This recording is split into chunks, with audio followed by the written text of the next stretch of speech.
en Facebook. Listo. Entendido.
Listo, ya estamos en vivo en Facebook. Muy bien. Bueno, yo creo que comenzamos.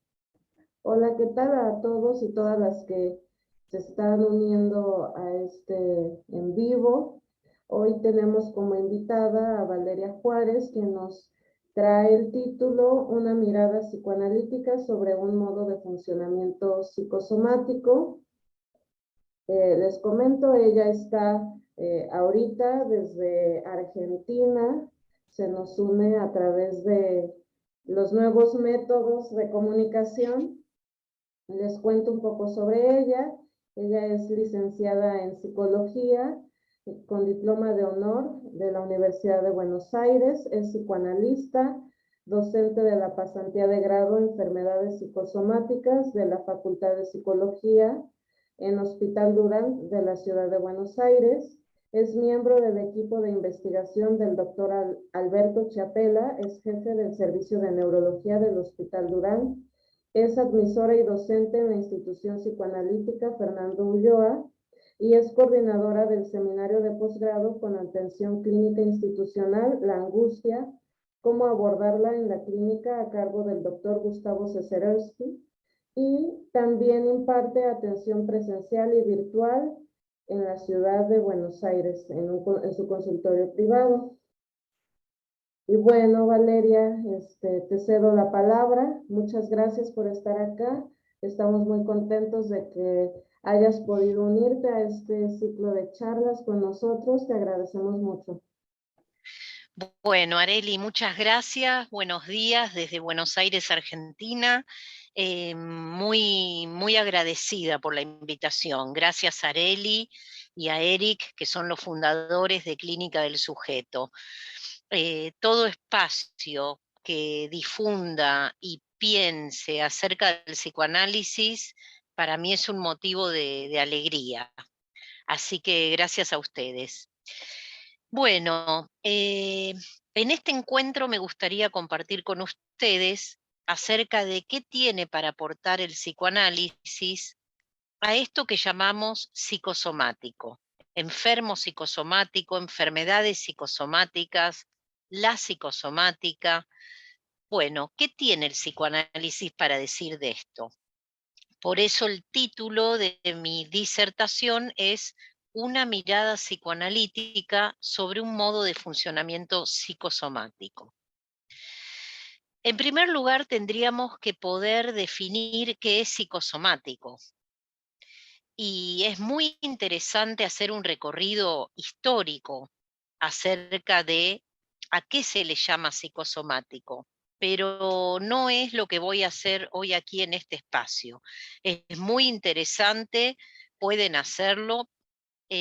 Solo les voy a mencionar, con referencia a la historia, que hay un momento histórico, valga la redundancia, relevante, y es la diferenciación que hace Descartes, el gran filósofo por todos conocido Descartes, cuando él menciona, postula, res cogitan, la cosa del pensamiento, versus res extensa, la cosa material, y entonces divide las aguas, quedando mente y cuerpo claramente separados. Esto puede hacerse a los fines de estudio y demás, pero de alguna manera esto marca una forma, un paradigma, podríamos decir.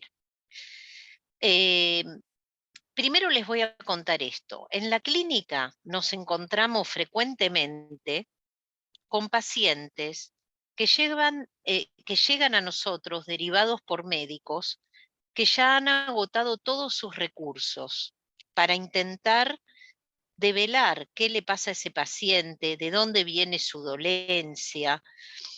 Suelen llegar pacientes que se han realizado análisis clínicos de todo tipo, radiografías, a veces estudios de más complejidad, tomografías, resonancias, vienen mandados por los médicos que al no encontrar la etiología, la causa de lo que ese paciente padece, a veces dicen esto es estrés o esto es psicosomático y los mandan al psicólogo. También nos vamos a encontrar en ocasiones con pacientes que logran solucionar médicamente la dolencia que los aqueja, pero lejos de aliviarse, parecieran angustiarse, como si hubieran perdido algo del sí mismo, de la identidad, cuando se alivian. Y también ahí el médico los manda al psicólogo. Una pequeña aclaración, así como digo esto, también reconozco la labor de muchos profesionales médicos que han ampliado su capacidad de escucha y que integran lo psi en el mundo médico. O sea, hoy día está habiendo cierta apertura. Yo me desempeño, como bien me presentó Areli, como docente en un área del Hospital Durán, a cargo del doctor Alberto Chiapela, ex jefe de neurología. Y bueno, en esa área el equipo de psicólogos estamos en contacto con muchas áreas médicas, estamos en contacto con anestesistas que tratan el dolor crónico, con neurólogos, con cirujanos que se ocupan de básculo periférico, con gente de adolescencia, médicos de adolescencia, y al día de hoy hemos armado un equipo interdisciplinario. Entonces, nos fuimos conociendo, fuimos buscando un lenguaje para entendernos y esto hoy es posible. Esa es una aclaración importante. Bueno, vuelvo a qué es lo psicosomático. Entonces, algunos médicos que no saben de dónde viene lo que tiene ese paciente pueden decir livianamente a veces, algunos, esto es psicosomático, anda al psicólogo. Otros definen a lo psicosomático como a ciertas enfermedades que según el estado emocional del paciente van a surgir o no, van a empeorar o no, como por ejemplo la artritis reumatoidea, que es una enfermedad autoinmune que afecta las articulaciones y que puede exacerbarse o remitir según el estado emocional del paciente. Las enfermedades típicamente encuadradas en esta categoría de psicosomáticas son el lupus, la artritis reumatoidea que recién mencioné, el asma, el síndrome de intestino irritable, la colitis ulcerosa, muchas enfermedades de la piel como vitiligo, psoriasis y otras tantas. Pero podemos decir simplemente que lo psicosomático sería este listado de enfermedades y así quedaría zanjada la cuestión. Yo creo que no, vamos a ir viendo. Otros refieren que lo psicosomático tiene que ver con un tipo específico de personalidad. Hay un tipo de personalidad que refiere al paciente psicosomático. Más adelante les voy a contar acerca de un psicoanalista argentino que estudió mucho sobre el tema. Pero acá la duda que surge es, ¿y qué pasa en esos casos de personas que tienen ese tipo de personalidad y sin embargo no desarrollan afecciones psicosomáticas? Entonces, retomo, ¿qué es lo psicosomático? Lo que la medicina no logra ubicar, un listado de ciertas enfermedades donde se destaca lo emocional como incisivo, un tipo de personalidad. ¿Qué es lo psicosomático? En este contexto surgen un montón de interrogantes. Por ejemplo, ¿cómo diferenciamos una afección psicosomática de un síntoma histérico? Sabemos que un síntoma histérico frecuentemente se manifiesta en el cuerpo a través de la conversión. Entonces, ¿cómo podemos diferenciarlo? Vamos a ir armando la respuesta a lo largo de esta charla. Sabemos que a partir de un paradigma, de una forma de ver el mundo, de un concepto directriz, se montan las diversas prácticas. Entonces es imprescindible para nuestra praxis saber desde dónde estamos hablando, cuál es nuestro marco teórico. Desde el psicoanálisis es esencial tener en cuenta las vicisitudes de la constitución subjetiva de aquellos que desencadenan y padecen enfermedades de las denominadas psicosomáticas. En realidad, de todos aquellos pacientes que vienen al consultorio o al hospital o al espacio donde estemos haciendo psicoanálisis, es fundamental saber qué pasó en su constitución subjetiva.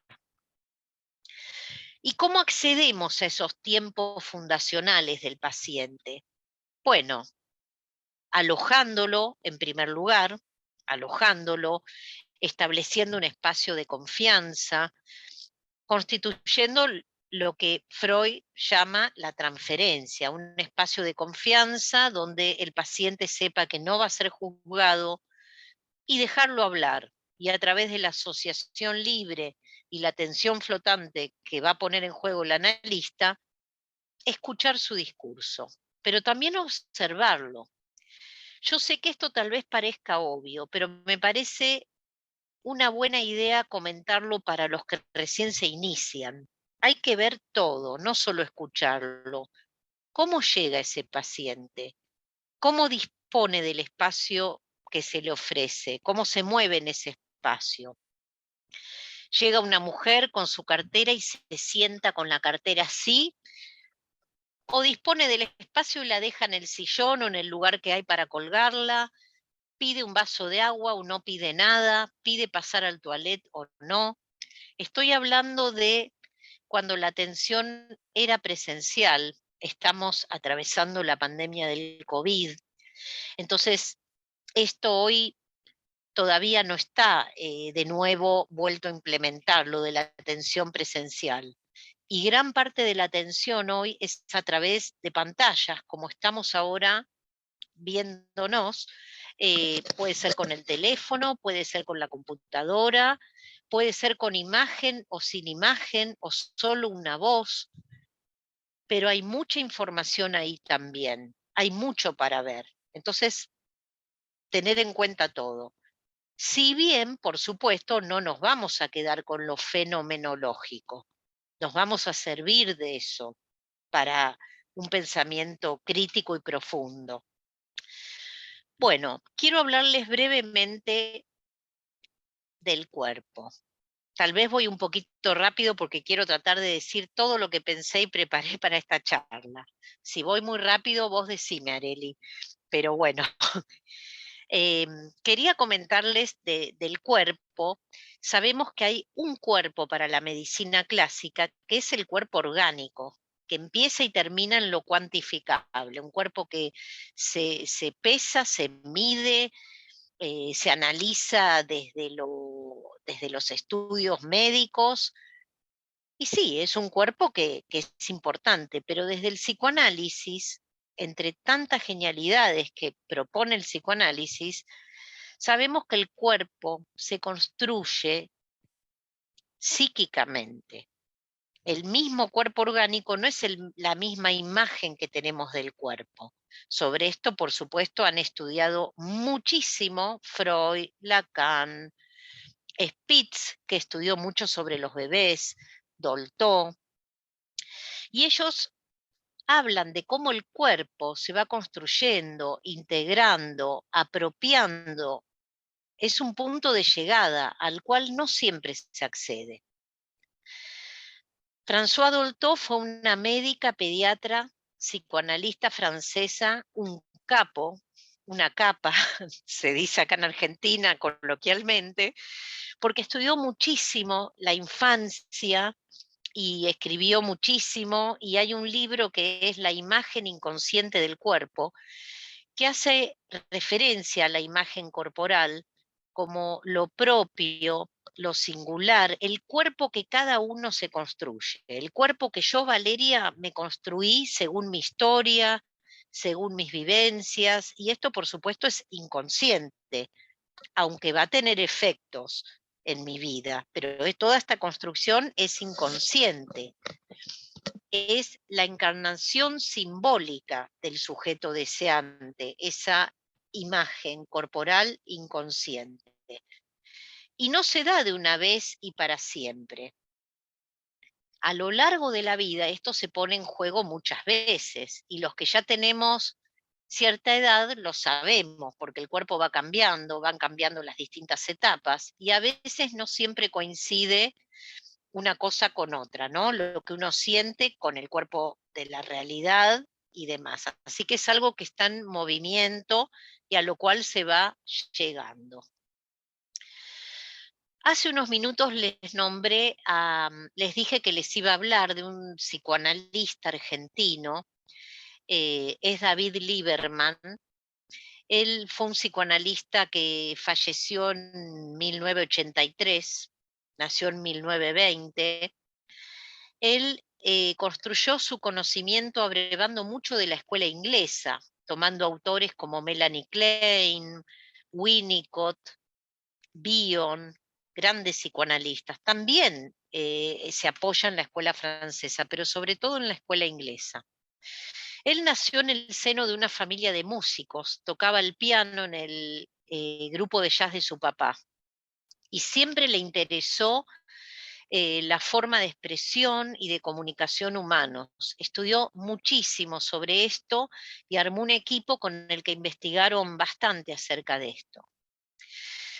Lieberman tiene varios libros, pero hay uno que se llama Del cuerpo al símbolo, sobre adaptación y enfermedad psicosomática. Y él postula que hay un tipo de personalidad a la que él llama personalidad infantil. Y refiere a esas personas que usan el cuerpo como el medio para expresar los conflictos. Sus emociones las manifiestan con el cuerpo, no con la palabra. Y a esa personalidad la llama infantil. Suelen ser, esto es algo que Lieberman y su equipo construyen después de mucho tiempo de investigar, de dedicarse al tema, y dicen, observamos estas características, ¿no? Y sobre esto escribe. Son personas que están sobreadaptadas, esa palabra ténganla como central en Lieberman, porque es una palabra rectora de su concepto general. Son personas sobreadaptadas a la realidad ambiental. Estas personas se disocian, se separan de sus necesidades y posibilidades emocionales y corporales, y se sobreadaptan a la realidad. Lieberman va a decir que la tendencia a padecer afecciones de las llamadas comúnmente psicosomáticas tiene que ver con que estas personas se sobreadaptan. ¿Y por qué se da esta sobreadaptación excesiva? Por una falla en el proceso de simbolización.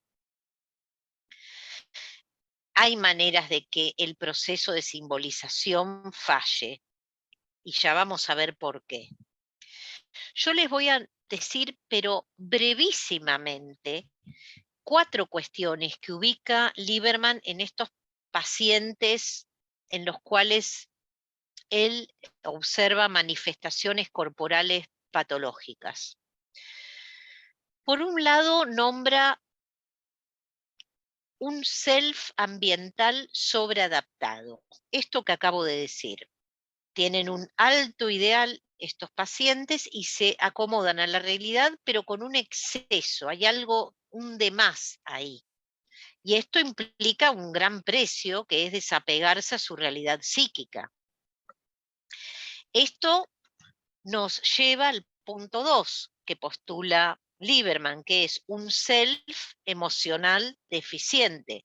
Como lo prioritario es adaptarse y hacer lo correcto, se sacrifica el verdadero estado emocional. No importa lo que se sienta, ni siquiera se sabe si se lo siente. Hay que adaptarse a la realidad, cumplir. Encontramos un self corporal sojuzgado y reprimido. ¿Qué quiere decir? Que estas personas no logran una articulación adecuada entre lo madurativo de su evolución y el aprendizaje corporal. Hay una adaptación prematura de estas personas que no es real, es una apariencia, es una apariencia. Todo esto tiene que ver con el cuarto punto, que es un proceso de simbolización alterado. Sabemos que el aparato simbólico es el que va a traducir los estados corporales, las sensaciones, las percepciones en sentimientos y pensamientos aptos para transformarse e integrarse en símbolos. Bueno, en este tipo de pacientes esto no ocurre. Esto ocurre en apariencia, pero no cabalmente, con profundidad. Por eso Lieberman va a hablar que en estos pacientes se ven lo que él llama símbolo fachada. Símbolo fachada, se ve una organización aparentemente correcta, madura, pero aparentemente. Todo se hace aparentemente, al precio de mantener por fuera lo emocional. ¿Por qué ocurre esto? Bueno, como psicoanalistas sabemos el papel esencial que juegan tanto la madre como el padre, o quien cumpla sus roles. A veces no hay un padre o no hay una madre y alguien cumple el rol. Y sabemos de lo esencial de su función en la constitución subjetiva. Y Lieberman se va a enfocar bastante en este vínculo materno-filial. ¿Qué observamos en estos sujetos con estas características? Que hay una falla de base. Hay una falla de base que es que de niños estos sujetos han venido a satisfacer las necesidades narcisistas de sus padres. Ocupan el papel de salvadores. Y yo agrego a lo que dice el autor que algunos lo hacen sacrificialmente, al modo de un sacrificio. Y sabemos que cuando hay un sacrificio, alguien muere. En un sacrificio alguien muere. Estamos hablando en el mejor de los casos de una muerte simbólica, pero bueno, muerte al fin. A veces hay un aplanamiento subjetivo, un deseo aplastado que entonces no es tal, en pos de satisfacer el ideal parental. Estos padres tienen una idea muy concreta del tipo de vida que ese chico tiene que tener. Tengo algún paciente muy, muy exitoso a nivel profesional, que en jardín de infantes les cuento, no sé si en México se llama igual, es un periodo escolar, bueno, muy anterior al periodo más formal, digamos, donde los niños socializan, bueno. En el caso de este paciente, por ejemplo, ya desde el jardín de infantes, se tenía decidido el posgrado de la carrera que ese niño iba a realizar. desde jardín de infantes se lo ha preparado. Entonces, estos padres tienen una idea muy concreta del tipo de vida que ese chico va a tener, luego un adulto, no ven la singularidad de ese chico, aspiran que se adapte al ideal. Esos padres no toleran nada que salga de esa línea, que haya una crisis de angustia, que haya dudas. No, hay un plan y hay una visión bidimensional. No se ve a la singularidad. Bueno, frente a esta situación hay varias posibilidades de respuesta. Una es escindir la propia emoción, el sentimiento que puede tener ese niño, luego joven, luego adulto, y adaptarse a ese ideal. Vamos a ver que frente a los mismos padres, varios hermanos, sin embargo, no son los mismos hijos. Hay distintas posibilidades de respuesta, ¿no? Entonces, bueno, esto es lo que vemos, hay una especie de abandono o desamparo emocional. Yo sé que esto suena como el pensamiento directo y más fácil sería, pero mirá vos estos padres, qué desgraciados. En realidad, eh, todos los padres, todos no, casi todos los padres, y en el mejor de los casos van a tener ideales, sueños, para que a sus hijos les vaya bien. Estoy hablando de algo ideal, ¿no? Y que por suerte pasa muchas veces, no siempre. Pero el tema es tener la flexibilidad para poder ver con el paso del tiempo que más allá de estos planes, bueno, hay una singularidad en ese niño. Y ahí está el juego para ir adaptándose a eso, ¿no? Que no siempre se logra. Entonces, la infancia de estos sujetos ocurre en un ambiente donde no hay espacio para el dolor psíquico. Es paradójico porque se suele observar en estas madres y a veces en estos padres también, que se dedican un montón al hijo. No es que los abandonan, se dedican, los llevan, los traen, están pendientes, pero siempre en pos del cumplimiento a las exigencias del ambiente. Y así se va constituyendo este sujeto. Son personas que después nos van a decir, por ejemplo, en la clínica o en la vida, que pueden estar 12, 15 horas sin orinar, que pueden pasar 20 horas sin comer, que no se dan cuenta de que tienen hambre, no se dan cuenta de que tienen frío o calor, tienen una sobreadaptación y realmente no registran eso. Cuando están angustiados o tristes, o incluso conmovidos en el buen sentido, emocionados, van a decir que están raros. Acá en Argentina había un locutor muy querido y muy odiado, muy reconocido, Fernando Peña, que decía en su programa de radio, ya falleció, eh, decía, hoy estoy raro, y se refería a estar triste o estar angustiado. Y bueno, esto se escucha en la clínica. No pueden reconocer sus estados anímicos, sus emociones. Entonces, estas emociones quedan plasmadas en lo corporal. No llegan a ser representaciones simbólicas. Y se va a ver muchas veces una gran negación. Los mensajes se van a expresar a través del cuerpo. Entonces, ¿qué les va a pasar a estos pacientes?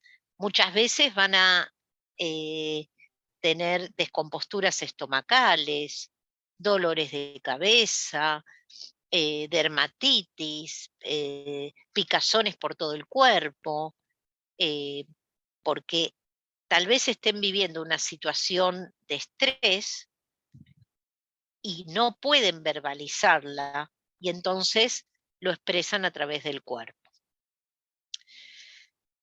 Quiero que quede, no sé si voy a llegar a tiempo, pero tampoco esto es una correspondencia uno a uno de estoy preocupado, me duele la cabeza, como no lo digo, el dolor de cabeza es preocupación.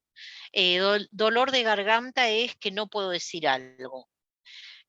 Problema estomacal es que no digiero una situación. No es tan así, ¿eh? No es uno a uno. Ante todo, la singularidad. No es así, no hay un libro, un manual, como decía Freud con los sueños. Tampoco hay una correspondencia unívoca. Eso hay que verlo según el analizante. Pero bueno, por ahora les digo esto. En estos pacientes se registra un corte del vínculo con su interior corporal y emocional.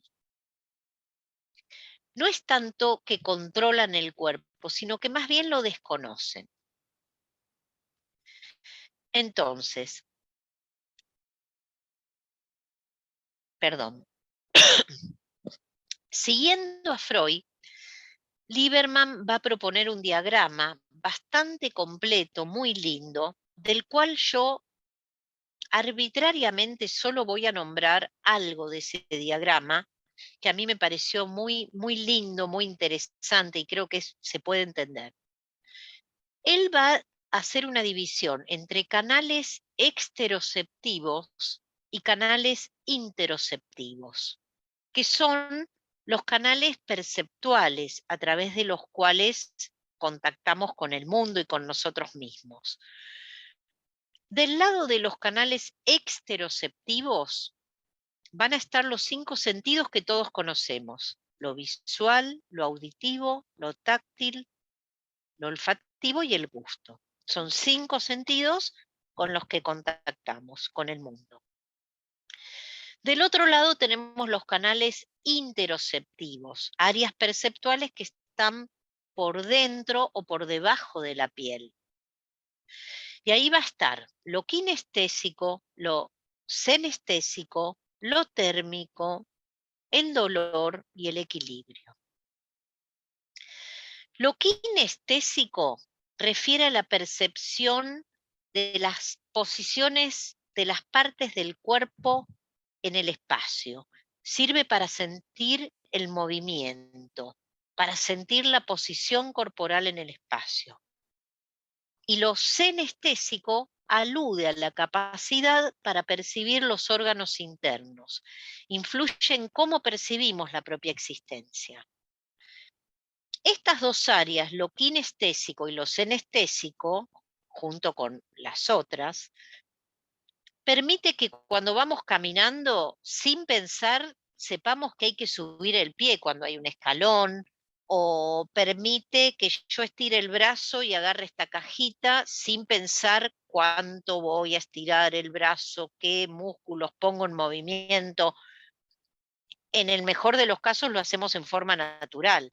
Pero esos 5 externos que nombré y estos 5 internos son áreas perceptuales que se van a poner en juego y que van a interactuar, y así el aparato simbólico va a ir articulando todos estos mensajes que vienen de afuera, de adentro, y se va a ir inscribiendo y constituyendo la experiencia de uno con la realidad para constituir un yo, para constituir un cuerpo, para constituir a alguien.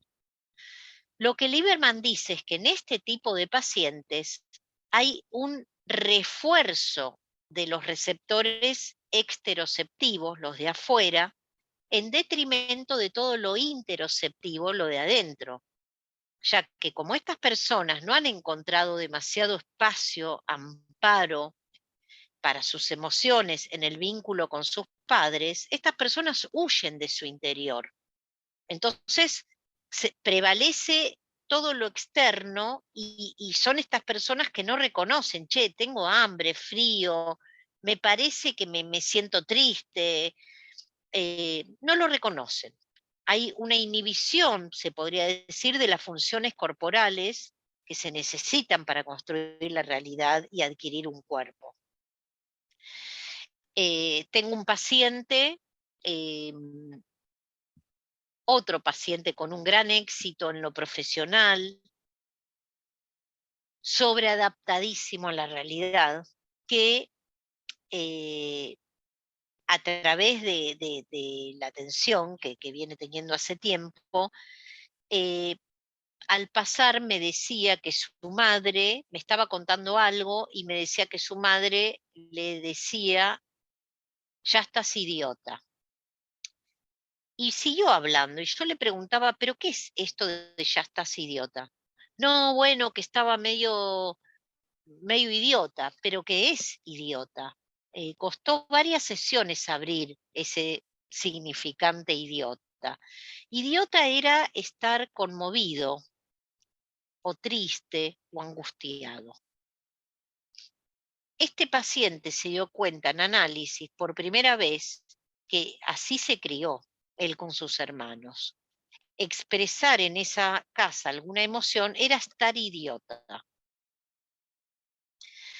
Bueno, es todo un camino poder abrir, interrogar, darle el verdadero significado idiota y el verdadero significado angustiado, e intentar que este paciente no lleve todo al cuerpo, como suele pasarse. Le hacen un montón de estudios y lo terminan mandando al psicólogo, como les decía al inicio, ¿no? Tiene grandes dificultades para poder expresar sus emociones.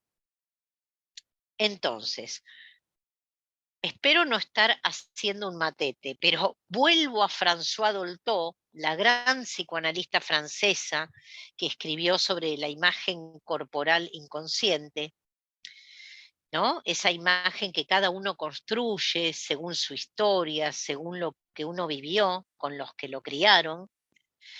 Entonces, si tenemos en cuenta esto, más lo que acabo de decir de Lieberman, bueno, tenemos bastantes ingredientes como para que estos pacientes desarrollen alguna afección de las llamadas psicosomáticas, ¿no? Pueden hacerlo o no, pero estaría todo dado a favor.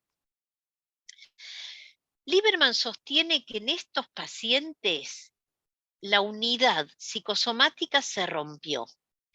Él dice, no es feliz la expresión enfermedad psicosomática, porque hay una unidad psicosomática. La enfermedad es que eso se rompa. Entonces, él como buen psicoanalista, los psicoanalistas valoramos enormemente al síntoma, trabajamos con el síntoma, no nos apuramos a suprimir un síntoma, no es esa la dirección de la cura. Entonces, como buen psicoanalista, Lieberman va a llamar a este síntoma somático, a esa afección que surge, va a decir que tiene un valor que hay que tener en cuenta porque denuncia, ese síntoma está denunciando la postergación en exceso a la que se sometió a ese cuerpo lastimado. Bueno,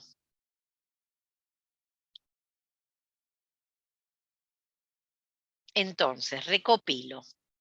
Lo psicosomático no se agota en patologías que la medicina no puede explicar. Tampoco es una lista de enfermedades, tampoco basta detectar una personalidad específica, porque hay personas que tienen ese tipo de personalidad y sin embargo no desarrollan una afección psicosomática. Entonces, ¿qué es lo psicosomático?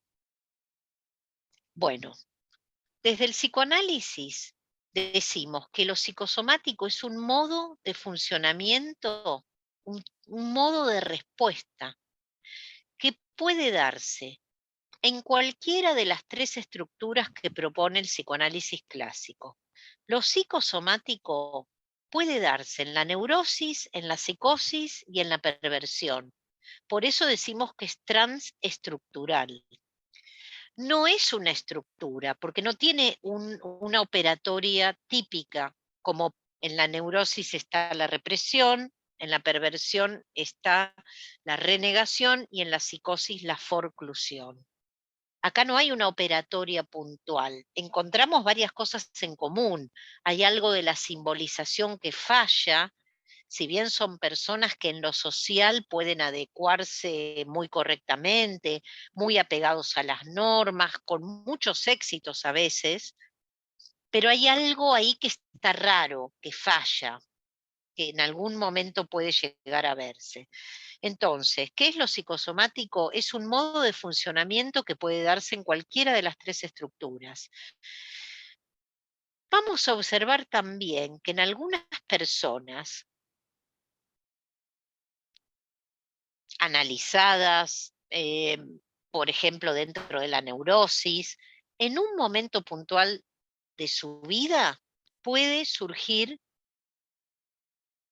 un fenómeno psicosomático, fenómeno al decir de Lacan, esa es una palabra de Lacan. Y en un momento puntual de su vida, en alguien puede surgir alguna cuestión psicosomática, sí, ¿no? Que se muestra. Me parece interesante para en algún momento investigar acerca de estas afecciones psicosomáticas en la pandemia que estamos viviendo actualmente del COVID, pandemia mundial, por eso pandemia, valga la redundancia, porque, bueno, en Argentina hemos tenido muchísimos meses de aislamiento obligatorio y después de ciertos meses van cambiando las cuestiones y se observan muchas consecuencias en lo que es la salud mental. Y me parece algo pendiente, ¿no? Para estudiar en personas que, como yo decía, pueden estar analizadas dentro de la neurosis, pueden ser psicoanalistas, y se encuentran estas afecciones psicosomáticas. Desde el psicoanálisis, lo que vamos a considerar es que más allá de lo observable, que para mí es muy importante, y es un dato y sirve, pero vamos más allá, ¿no? Vamos a atender a las cuestiones inconscientes que se conjugaron para generar ese modo de respuesta en ese momento, en ese sujeto. Entonces, ¿cuándo surgió eso? ¿Por qué habrá surgido? También vamos a relevar la historia de ese sujeto y de dónde viene. A veces, y en esto no voy a hablar de Jean Guir, un excelente psicoanalista francés contemporáneo, que tiene varios libros, uno es Psicosomática y Cáncer, y él postula cómo a veces una afección tiene que ver con la genealogía de ese paciente, como si fuera. No hablo de la herencia o de la predisposición genética, sino de lo sí exclusivamente, como por ejemplo, todos los González, digo cualquier apellido, todos los González tenemos picazón en la planta del pie. Y eso se va transmitiendo de generación en generación y tiene un tinte filiatorio, como los González, para ser González tenemos ese rasgo. ¿Qué hacemos del psicoanálisis? ¿Qué podemos aportar? Bueno, vamos a escuchar al paciente, atender a su discurso, escuchar al inconsciente, alojar lo que hable, para ver si tal vez puede encontrar otra manera de pertenecer a los González, que no le traiga tantos inconvenientes, tantos dolores, o tal vez no quiera seguir con ese tipo de pertenencia, ¿no? Eh, Eso es lo que podemos aportar desde el psicoanálisis. Entonces, es una forma de escuchar y de transformar a esa persona que a veces llega derivado casi como, bueno, anda al psicólogo a ver si encuentra qué tenés, esto es nervioso, esto es, bueno, tratar de darle un lugar porque algo le pasa a esa persona que pueda transformarse en sujeto, que como bien decían los colegas, me acuerdo de María Marta de Palma, es un efecto, ¿no? El sujeto es un efecto. Bueno, lograr acceder a eso y que poder transformar esto congelado en el cuerpo, en algo que pueda asociarse y empiece a ser un cuerpo más del orden histérico, si se quiere, ¿no? Que del orden de lo fenoménico. Bueno, eso sería a grandes rasgos en el tiempo que me han dado generosamente, que yo quería transmitir, para que tuvieran una idea de cómo vemos lo psicosomático desde el psicoanálisis. Gracias. Muchas gracias, Valeria. Mencionabas también eh, self que está de más y que frecuentemente son niños que han tenido un papel de salvadores en la familia o con los padres. Entonces, por ahí, por ejemplo, en una historia con estas características, por así decirlo, es como si lo simbólico del cuerpo, el registro del cuerpo queda un tanto olvidado o poco divinizado, eh, por ir a cumplir como el ideal de los padres o la expectativa. Entonces por ahí va más o menos que no se tenga como esa, bueno, más bien que se tenga ese desconocimiento del cuerpo. Claro, viste que yo fui haciendo medio un batido donde metí a François Dolto, metí a Lieberman, bueno, de distintas.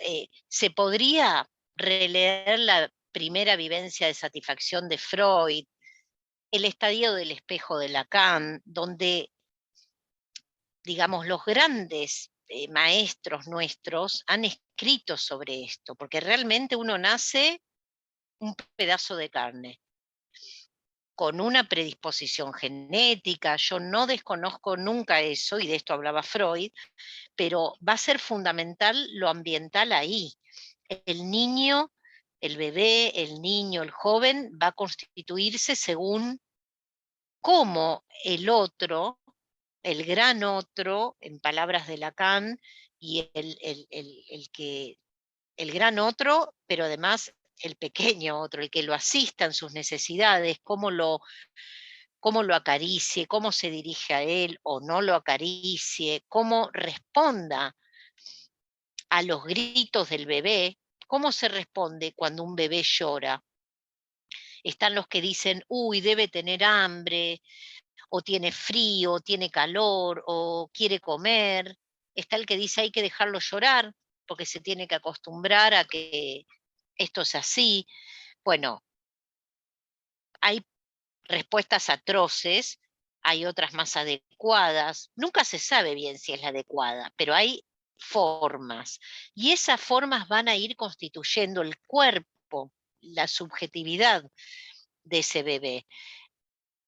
En el mejor de los casos, ese grito se va a transformar en demanda. Y como esa demanda no va a ser cumplida a rajatabla, porque por ahí vos podés decir, uy, pobrecito, tiene hambre, le das la mamadera y no tenía hambre, tenía otra cosa. Bueno, en esa diferencia es que se va a instaurar el deseo. Y en estos pacientes, yo repito, son cuestiones que se han ido recopilando a partir de investigaciones. No es tan taxativo, ¿viste? Entrás en esto, entonces pasa esto. Es caso por caso, pero sí se registra ampliamente fallas en esa interacción. Doy un ejemplo. Un niño que tiene que ir a primer grado, con todo lo que implica, uno ya se olvidó, pero el estrés que debe implicar el paso a la escolarización formal. Yo no atiendo niños, atiendo adultos, pero siempre vamos a la infancia. Y qué sé yo, a lo mejor ese nene se descompone, llora, teme. Bueno, hay distintas respuestas ahí. Una podría ser, no, no te duele la panza, esto no está pasando, vos tenés que ir, pase lo que pase. Yo digo el primer día, ¿no? y no te está pasando eso. No, no, no. Vos vas a ver que te va a ir bien, anda nomás. Bueno, ahí se le está diciendo, no te está pasando eso que sí está pasando. Así se va construyendo. Entonces, cuando hablábamos de procesos de simbolización fallidos, son personas que se ajustan más que bien a la realidad, pueden tener buenas profesiones, buenos trabajos, pueden armar familias, pero hay algo como de desconexión en lo emocional y consigo mismo sobre todo. Son personas que pueden, no sé, otro paciente que siguió jugando al tenis cuando se había quebrado parte del tobillo. Y dijo, yo tenía que terminar el partido. No hablo de alguien profesional, que tampoco sería lógico, pero digo como hobby, ¿entendés? Una sobreadaptación y un desconocimiento que lo lógico sería decir, me duele, me quebré. Pero bueno, hay una desvalorización hacia el dolor psíquico de estos pacientes, hacia la emocionalidad, porque lo primero es adaptarse, cumplir un super yo feroz que estos pacientes incorporan. No sé si te contesté, Ariel. Sí, sí, sí. Acá hay un comentario en Facebook que me parece, está bueno. Dice, la sabiduría popular le dice, escuchar las tripas. ¿Cómo me lo podrías repetir? La sabiduría popular le dice, escuchar las tripas. Claro, claro, está bueno. Sí, sí, el cuerpo te dice, pero espera, la idea es transformar el código somático, eso que te dicen las tripas, en palabras, que no te perjudique tanto, ¿entendés? Siempre va a haber una conexión con el cuerpo, qué sé yo, ponernos colorados a veces frente a una situación, o yo estoy segura de que hoy, por esta charla, a mí se me activó de todo, pero, digamos, intentar enlazar esto con palabras como para pasarlo mejor en definitiva. Y estamos hablando de cuestiones leves, ¿no? Hay situaciones graves. Eh, Pensaba en un paciente que tiene una historia muy, muy dura.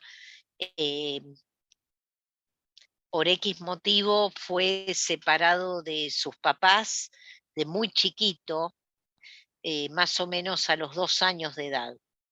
Y, y hoy día este paciente continuamente se enferma, continuamente. Y es el típico paciente de los llamados psicosomáticos. Dolor de estómago, cuando le curan eso, no puede digerir y cuando le curan eso surgen mareos y dolores en la cabeza y a riesgo de simplificar mucho, pero lo hago a los fines didácticos, lo que tiene ese paciente es una angustia por el desamparo y el desapego feroz que sufrió al ser separado de sus papás de origen, eh, pero no logra todavía hacer el duelo y poder poner un nombre a eso. Vamos despacito con eso, pero bueno, se le afecta mucho el cuerpo. Pasa situaciones cotidianas complicadas, es un señor mayor. Eh, bueno, el psicoanálisis apuesta a más allá de lo observable, de lo fenoménico, eh, intentar indagar acerca de lo inconsciente que hace que haya dado ese modo de respuesta. Los papás que criaron a este hombre eh, fueron papás también con un ideal fijo. Entonces él se casó con quien ellos dispusieron y trabajó de lo que ellos dispusieron. Entonces, por todos lados, digamos, tuvo un ambiente complicado como para poder hacer algo en pos de su deseo. Pero bueno, estamos trabajando en eso.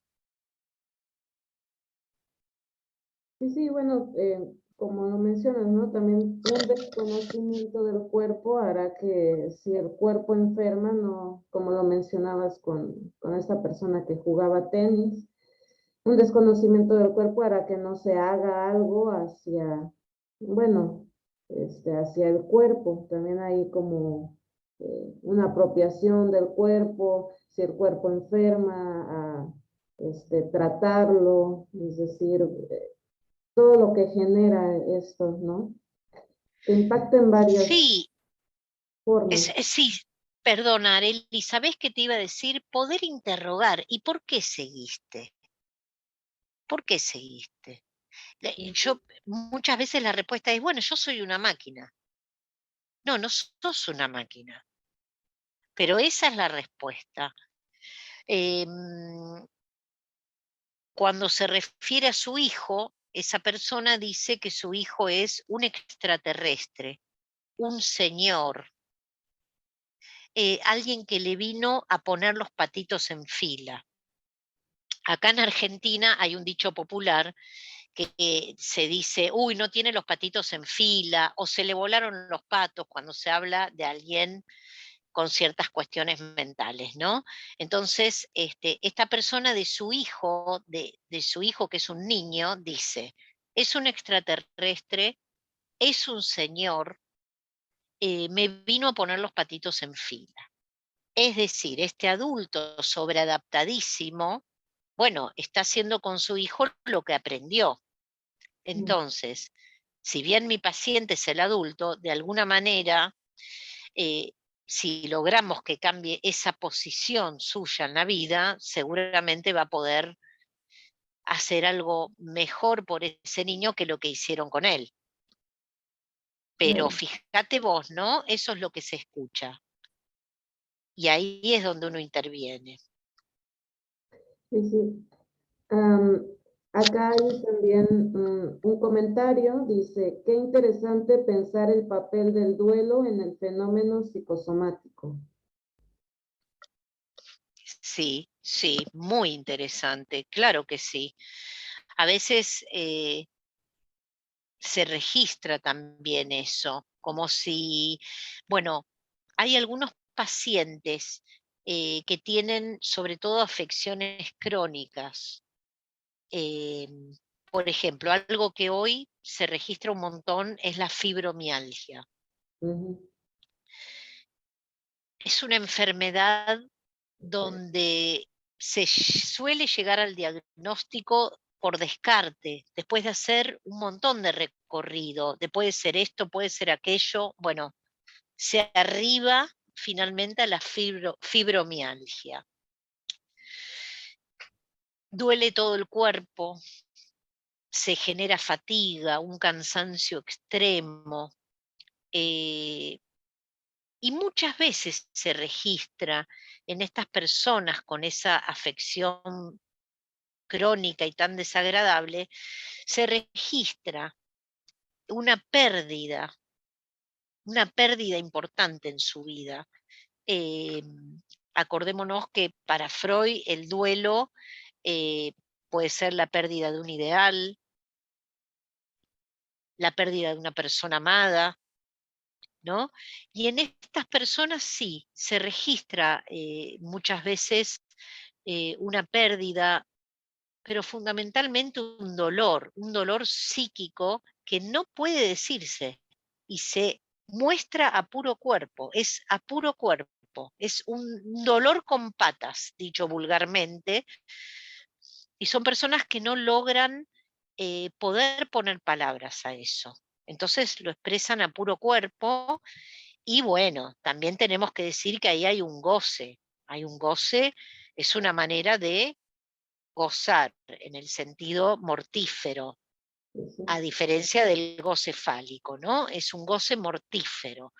eh, y bueno, es todo un desafío. Son pacientes, es todo un desafío poder interrogar algo de esa fijeza. Perdón, y algo que no sé si lo dije, y si lo dije, discúlpenme, pero me parece importante, poder despegar eso de su identidad. Eh, en el departamento de dolor crónico, que está en el hospital, cuya jefa es una anestesista y parte de nuestro equipo de trabajo está ahí, muchos pacientes llegan con carpetas, pero así, pero casi orgullosos de sus estudios. Lo expresan de una manera y lo comunican, y vos ves que eso es su identidad. Entonces, poder despegar eso lleva tiempo y hay que ver por qué, para qué y cuándo. Otra vez, no aspiramos a suprimir el síntoma y dejarlo al paciente en carne viva. Vamos paso a paso, escuchando, historizando, que tiene que ver con volver a contar su historia. A veces te dicen, uy, esto lo conté 1000 veces. Bueno, pero yo quiero escucharlo. Yo quiero escucharlo. Y la historización tiene que ver con no solo el relato, sino el relato con la emoción correspondiente puesta ahí. Porque no es lo mismo decir, sí, mi mamá me metía la cabeza así adentro de un tacho de agua, esto lo conté 1000 veces, como hemos escuchado, a decir, espera, ¿qué me estás diciendo? Y a veces uno pone la emoción, ¿viste? A veces uno dice, pero es Ujú. terrible, ¿cómo te pasaba eso? Y ahí a lo mejor por primera vez se genera esa conexión. Entonces el paciente puede llorar o puede dar cuenta de un dolor extremo psíquico. Y entonces aspiramos a que a través de eso pueda despegarse de la lesión, del orgánico, digamos. Claro, pasar este dolor por otro lugar, ¿no? Un lugar simbólico, dar cuenta de ello.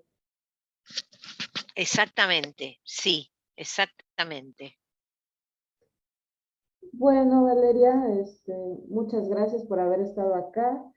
Los comentarios que tenemos en Facebook son felicitaciones, de Gracias. ti, muy, muy bien expuesto, muy claro. Muchas gracias por haber estado acá, todo un honor tenerte por acá y espero en otra ocasión poder hacer otras colaboraciones.